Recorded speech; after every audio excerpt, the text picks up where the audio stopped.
akan loncat tinggi. Baik, tentu itu akan berdampak terhadap karir. Sepakat ya? Nah, ini contoh.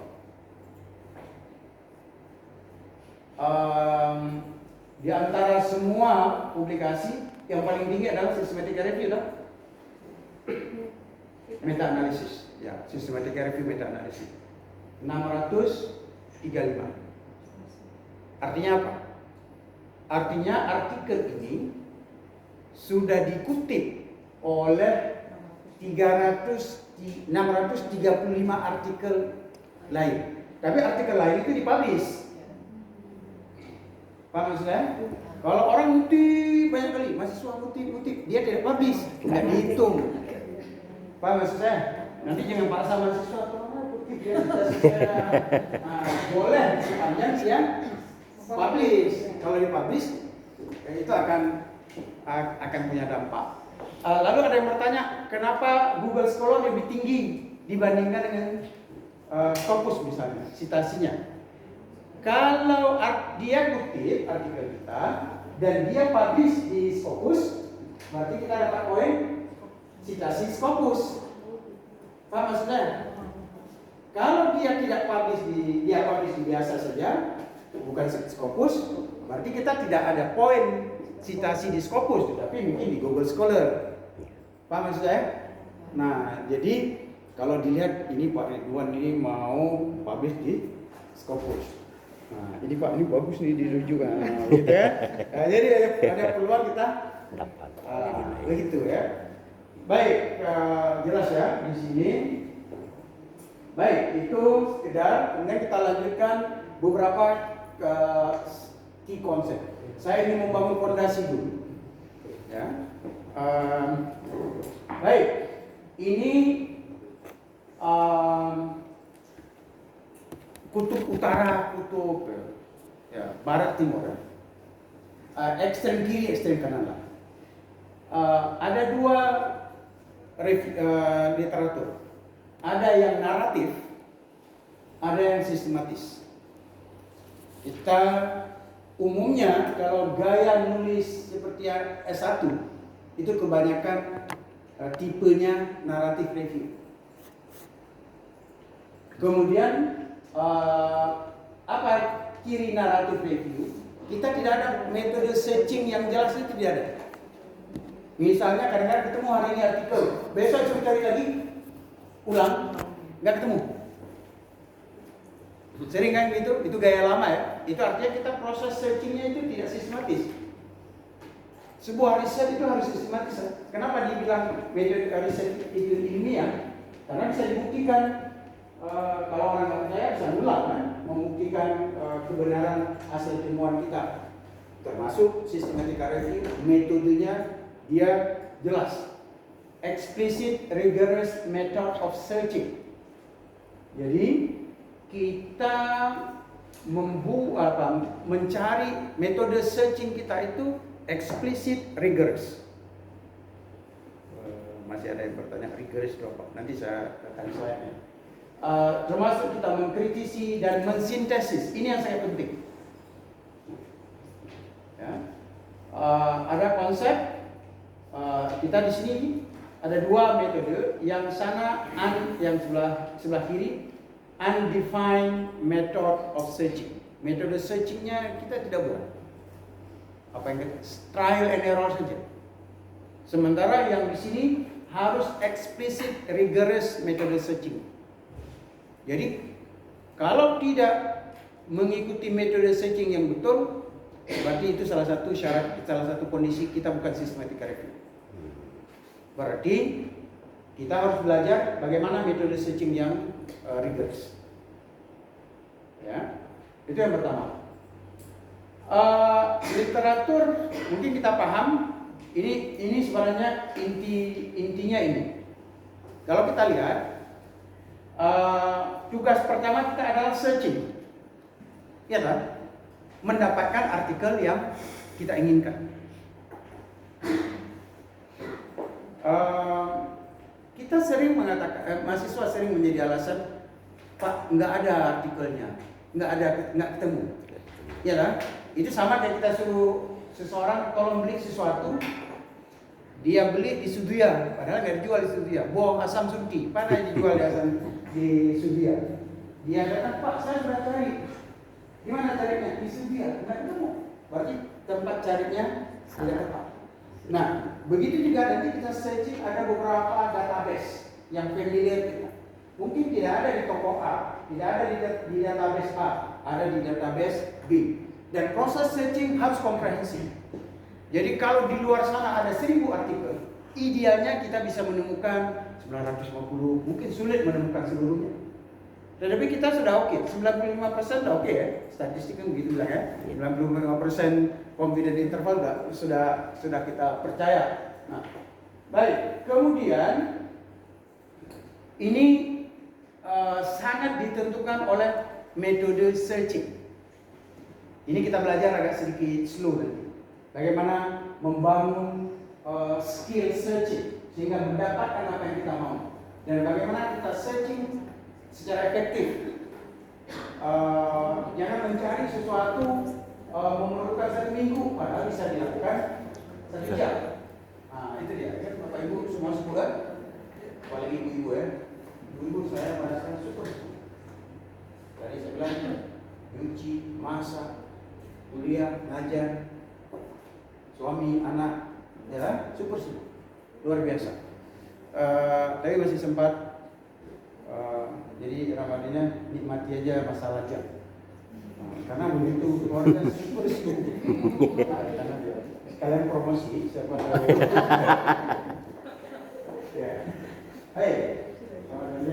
Itu saya hanya belajar untuk suasana lebih rileks ya. Baik, jadi ini kita harus belajar. Di sini kita fokus karena itu penting. Kalau kemampuan memahami, saya pikir sebagai dosen membaca artikel sudah sering. Ya, yang saya penting adalah di sini. Kemudian critical appraisal sudah ada. Kalau ibu bapak bisa mengkritik tadi punya mahasiswa, berarti kemampuan critical appraisalnya ada. Cuma sekarang kita tingkatkan kemampuan kritis kita membaca artikel. Ya kan? Kemudian yang sangat penting lagi adalah connection to finding. Kalau Nokia apa dulu dokumennya? Connecting people. Ya kan? Nah, ini bagaimana kita bisa mengkoneksi beberapa artikel menjadi satu pemikiran, satu kesimpulan kita. Connecting ini itulah merubah pada dalam connecting to finding ini merubah cara nulis gaya lama menulis satu paragraf, satu referen, itu gaya lama banget, gaya zaman kolonial. Kemudian ada enggak, dia menulis sudah ada dalam satu paragraf 3 referen, tapi sama juga satu kalimat, kemudian lagi 2 kalimat, 3 kalimat, seperti menyusun saja, belum mampu mengconnecting antara satu cerita dengan cerita yang lain, satu riset, satu temuan dengan temuan yang lain. Kalau kita bisa mengatakan hampir semua riset memiliki definisi yang sama. Namun, misalnya mereka fokus kepada A, B, C. Namun ada beberapa, itu begitu udah ada gaduh-gaduh seperti itu, udah ada kemampuan kita mensintesa, itu udah bagus kalimatnya. Dan nanti saya kasih beberapa contoh, coba buat mahasiswa. Mahasiswa senang dia banyak contoh kan, supaya ada model ya. Memang pertama kita harus belajar dari contoh orang. Sepakat? Orang Jepang juga dulu dikirim ke Amerika untuk belajar juga. Cina atau orang buat baju, orang jahit baju apa namanya? Pola ya? Pola. Nah, awal-awalnya pakai pola kan, nggak berani langsung potong kain kan? Tapi lama-lama nggak perlu lagi pola. Paham? Jadi awal kita belajar pola. Saya belajar pola pertama menulis introduction. sebuah jurnal. Itu sulit. Kalau introduction-nya udah bagus, saya mengatakan yang lain juga orang sudah tidak begitu masalah. Kenapa? Karena introduction itu meyakinkan pembaca mengapa topik ini penting untuk diteliti, mengapa apa nilai tambah kita, nilai novel itu dari riset kita. Soal metodenya, salah sedikit metode analisa. Oh ini seharusnya mengkontrol beberapa variabel lain. Itu nggak merubah cerita. Bisa kita perbaiki. Tapi kalau introduction-nya salah, pasti ganti cerita, ganti judul, atau nggak diterima. Jadi introduction apa yang saya lakukan? Saya ambil jurnal yang bagus, saya Q1 beberapa, lalu lihat, ambil ada 5 gitu, lihat pola introduction dia tulis itu apa. Hampir rata-rata polanya sama, bisa diikuti. Begitu kita dapat satu pola, besok kita menulis sudah standarnya Scopus. Jadi nggak usah khawatir, nggak usah malu-malu lihat pola. Semua orang belajar dari pola. Baik, kita lanjut. Saya barangkali tidak perlu menjelaskan apa itu critical, sintesis, analisis, dan evaluasi. Kita udah paham istilah. Baik, nah ini dia. Pelan-pelan. Apa yang dilihat? Coba lihat ini Adira usia berapa? Dia udah senior juga, tapi badannya masih 55 ya. Coba lihat, badannya perasaan masih 30-an. Nah, ini badannya sangat rigorous. Paham? Kalau bicara tentang rigorous, bagaimana sih menerjemahkan rigorous itu? Badannya sangat rigorous. Kalau bicara istilah badannya itu sangat apa bahasanya? Sangat sangat kekar. Nah, kalau badan kekar, badan yang bagus, badan yang kekar seperti itu ya, bukan lembek. Nah, kalau riset yang bagus adalah riset yang rigorous. Rigorous itu bukan kuat, tetapi dia memenuhi semua tingkat ilmiahnya itu. Ya, itu kira-kira risetnya. Sering orang ngomong riset Anda ini kurang rigorous. Kalau orang ngomong misalnya, kamu cantik sekali. Nah, apa yang ada dalam kepalanya? Hidungnya, kulitnya, semuanya lah, sehingga orang menyebutkan dia cantik. Tapi ketika kita ngomong cantik, itu udah paham dalam kepala kita itu jalan ya. Jalan terus berputar ya. Nah, ketika saya ngomong rigorous, penelitiannya itu sangat rigorous. Nah, harapan saya juga kita berputar memahami apa itu rigorous. Ya, coba lihat yang paling kurang apa ya? Kelihatan ya. Soalnya buat tulisannya putih ya. Tulisannya ke samping. Harusnya tulisannya ke samping. Iya, sebenarnya saya nggak nulis, hanya ambil aja.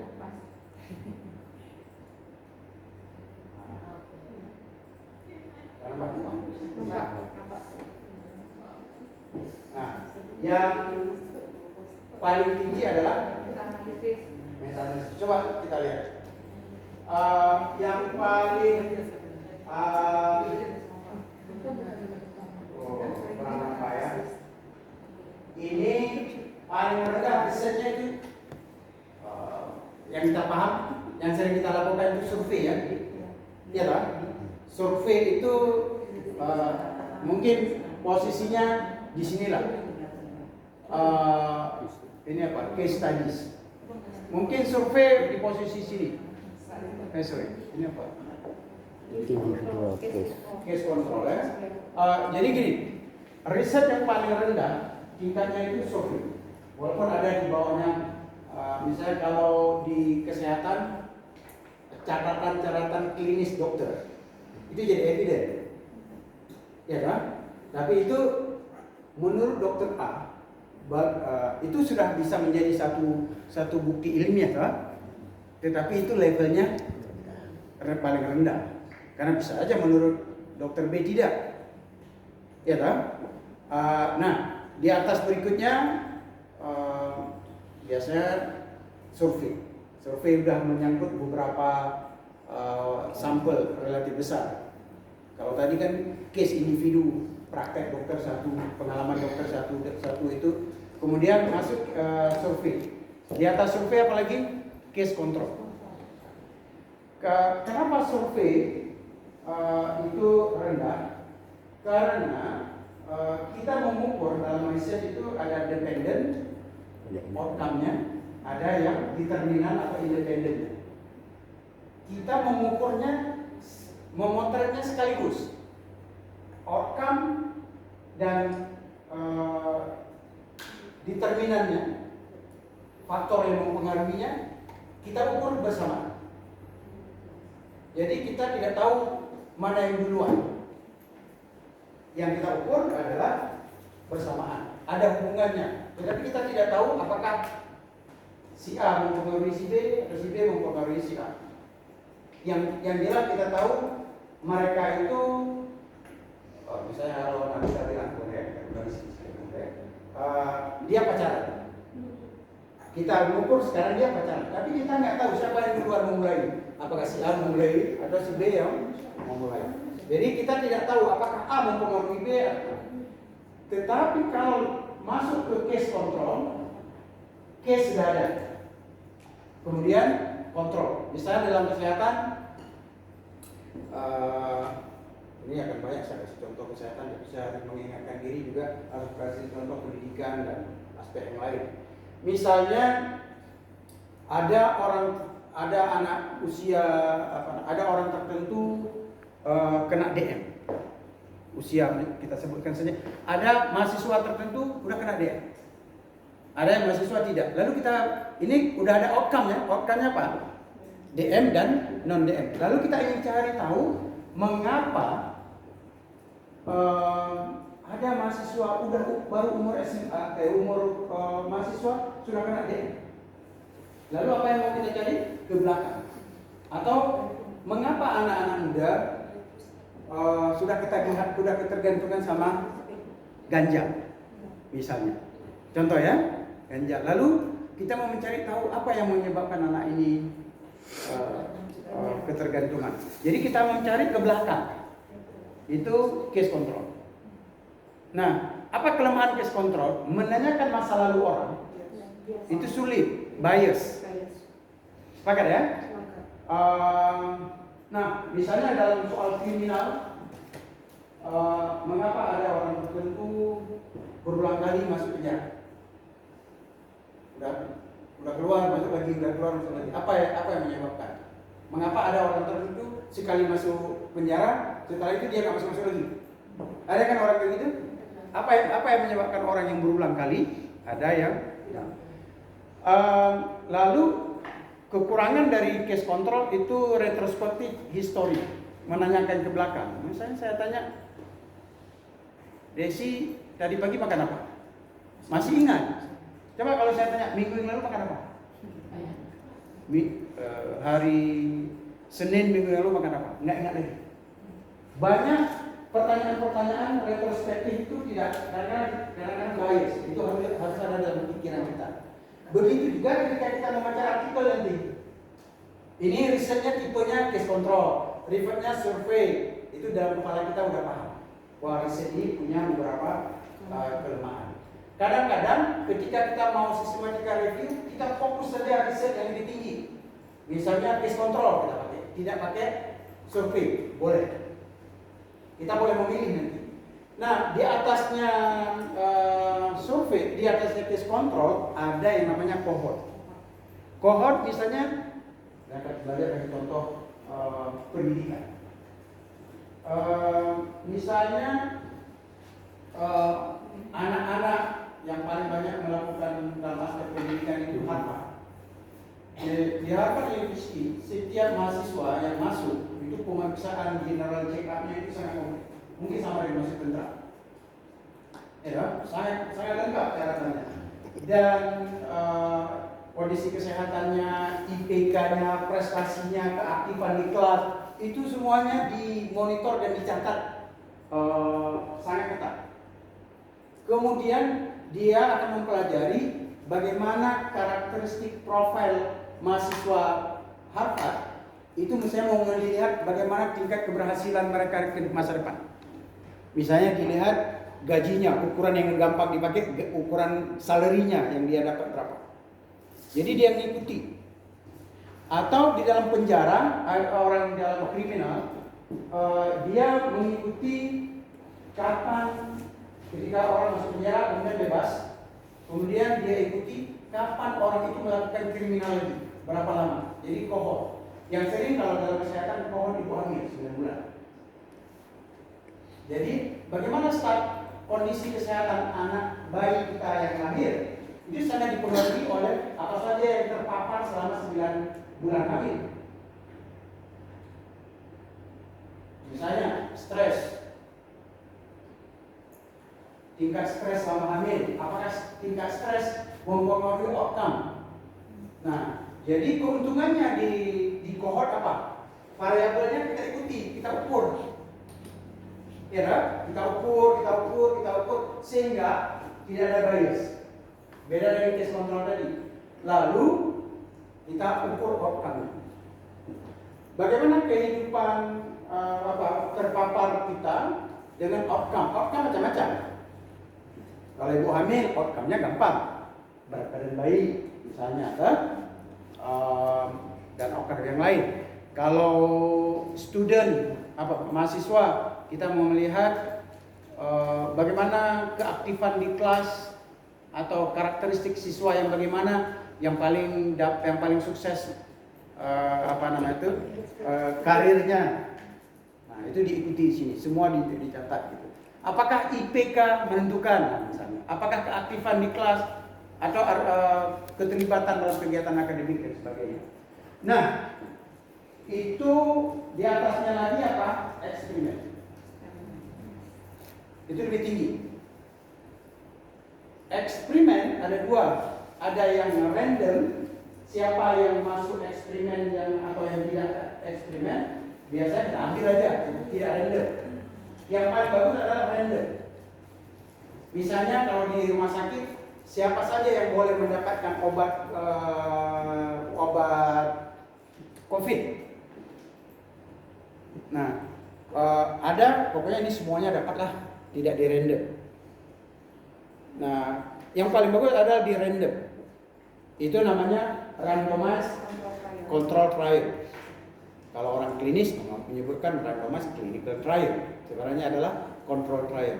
Ada yang non random.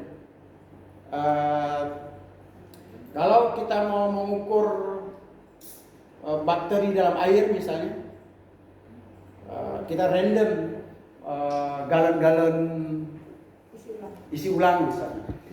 Nah, itu lebih bagus. Kemudian di atasnya lagi adalah systematical review. Ya, critical appraisal itu yang paling tingginya lagi adalah systematical review, dan yang paling tingginya lagi adalah meta analisis. Sebenarnya systematical review, meta analisis itu satu kesatuan. Namun yang membedakan, systematical review lebih cenderung ke kualitatif data-datanya. Sementara meta analisis ada angka-angka yang kita harapkan, yang kita mau fokus itu bisa dikuantitatifkan. Misalnya yang kita tertarik adalah outcome-nya resiko DN. Resiko kan ada ukurannya 2, 3, 4. Nah, itu kuantitatif. Dan itu bisa dipulkan, bisa dimasuk ke meta analisis. Baik, nanti akan kita bahas. Ya, sebentar. Sebelumnya ini mau saya sampaikan, ini hanya memberikan poin dari slide ini, memberikan kepada kita satu keyakinan bahwa tidak usah ragu bahwa systematica review meta analisis juga salah satu riset design yang oke. Tidak boleh orang lecehkan. Ketika misalnya tesisnya systematica review, lalu nggak boleh. Mungkin untuk disertasi tidak. Ya kan? Tapi untuk tesis masih oke. Kalau disertasi terlalu kecil untuk sebuah riset 3 tahun hanya systematic review, kecuali ada evidence topik apa yang dianalisis sangat komprehensif. Tapi yang ingin saya sampaikan, systematic review pun salah satu riset design dan layak untuk digunakan. Dan kebanyakan karena orang underestimate terhadap systematic review, karena dia membayangkan systematic review seperti narrative review. Akhirnya dia bilang ini tidak layak. Sebenarnya karena kurang pahaman mengunderestimate systematic review, karena pemahamannya systematic review seperti narrative review, ya kan? Tidak ada jelas metodologi. Baik, sekali lagi ini untuk meyakinkan bahwa systematic review salah satu riset design dan layak untuk kita gunakan. Banyak artikel yang dipublish di Q1 juga banyak. Oke, silakan. Baik, terima kasih waktunya Pak. Saya itu kecerahan untuk terkait dengan rigor riset yang rigor tadi. Jadi kalau tidak silap saya mengatakan tadi yang paling level di bawah itu survei survei yang ada di individual case report kalau tidak silap. Mungkin ini butuh bicara. Kalau sepengetahuan saya survei kan juga penelitian yang mengambil sampel dengan akan mengeneralisir. Nanti sampelnya kan berbagai teknik yang digunakan. Sedangkan yang tadi sebagaimana Prof menjelaskan meta-analisis itu adalah penelitian data sekunder, Ya benar. Yang meta-analisis data sekunder. Sedangkan survei tadi bisa data primer juga. Itu kalau penelitian yang survei yang biasa dibuat yang menggunakan sampel yang luas, misalnya seperti cluster itu. Iya. Coba bayangkan sebuah survei, walaupun dilakukan seluruh Indonesia, ya kan? Dari sampel luar biasa. Tetapi yang di dalam kacamata analisis ini cuma satu artikel, evidennya hanya dari satu. Ya kan? Hanya dari satu orang kalau bicara orang. Eviden yang kita dapat hanya dari sebuah survei, satu survei. Dan kita tahu survei itu juga punya berbagai macam error, walaupun sudah tidak ada errornya. Kata bilang 100% dilakukan dengan baik, bisa digeneralisasi, tapi evidennya cuma satu. Dan dari kacamata systematic review itu evidennya cuma satu artikel. Bagaimana kalau survei itu topik yang sama dilakukan oleh 100 orang? Mana yang lebih bagus? Apakah percaya pada satu survei atau percaya pada 100 survei? Tentu kita percaya pada 100 survei. Dan systematic review mensummary 100 survei yang orang lakukan terhadap satu topik. Jadi evidennya lebih kuat. Dia bisa melihat plus minusnya dari 100 survei tadi. Sehingga evidennya, misalnya contoh 25 survei menyatakan si A atau A efektif. Ya kan? 75 survei misalnya tidak efektif. Bayangkan yang kita pegang satu tadi, yang efektif tadi yang kita ambil, atau yang tidak efektif dari satu evidence. Dari aspek quality evidence dari satu itu jauh lebih lemah dibandingkan dengan 50 atau 100. Nah, itu dari kacamata systematic review atau meta-analisis menggabungkan semua evidence. Kita lebih percaya. Dan itulah misalnya survei, dia mensurvei banyak orang. Kenapa dia melakukan banyak orang? Makin banyak sampel makin bagus. Itu kan filosofinya. Artikel systematic review juga seperti itu. Makin banyak artikel, makin banyak studi-studi, makin bagus, makin kuat. Sama halnya survei, makin banyak sampel yang kita lakukan makin bagus. Tetapi dia hanya baru satu evidence dari mengambil sekian banyak sampel seluruh Indonesia. Tapi dari kacamata baru satu evidence. Misalnya dilakukan oleh si A. Si A kadang-kadang punya apa ya? Survei, kita nggak bicara survei politik ya. Survei politik itu banyak pesan-pesan lah. Tapi yang survei ilmiah lah kita. Misalnya survei yang dilakukan oleh Kemenkes, gitu. Ya toh? tetap itu satu sumber. Jadi kita bisa mengambil dari banyak sumber. Itu dari segi sumbernya. Yang kita bicara ini juga hierarki evidence dari segi metodologi. Metodologi survei lebih rendah dibandingkan dengan case control, cohort, eksperimen, kemudian di atas eksperimen. Eksperimen yang paling bagus adalah eksperimen siapa yang masuk siapa yang masuk perlakuan, siapa yang masuk kontrol harus di render. Nah di clinical trial ketika ada obat baru di rumah sakit misalnya, kadang-kadang dokter juga tidak tahu obat yang dikasih ini apakah obat baru atau obat kontrol, placebo, atau obat lama. Itu sengaja supaya apa? Kadangkala kalau tahu kita ada sebagai manusia subjektif, ya toh, akan kita kasih kepada orang-orang tertentu sesuai dengan selera kita. Paham maksud saya? Nah ini atau kalau dokter akan kasih obat baru kepada pasien-pasien yang parah, yang kurang parah dia kasih obat standar misalnya. Itu terpengaruh kita karena kita kepingin orang parah ini harus lebih lebih bagus obat yang kita kasih. Nah itu bagusnya non random. Tapi kadang-kadang ada yang tidak bisa di random. Nah kalau bisa di random itu bagus. Randomized control trial. Ya. Baik, ini sikit ya. Ini Adirai, minta maaf contoh kita kasih dia. Menunjukkan badannya sangat rigorous. Jadi kalau begitu riset yang rigorous itu seperti apa? Riset yang memiliki quality yang tinggi boleh kan? Yang memenuhi yang semua prosedur ilmiahnya itu lebih kuat, ya kan? Kalau saya begitu saya mengatakan riset eksperimen itu lebih rigorous daripada survei. Sepakat? Nah, jadi kita sudah paham apa itu konsep rigorous ya? Kalau gini tuh misalnya dari hasil data analisis tadi dilahirkan suatu sintesis konsep baru lalu diuji secara empiris, berarti itu kan menjadi bahan ilmiah survei juga akan memperkaya dari betul.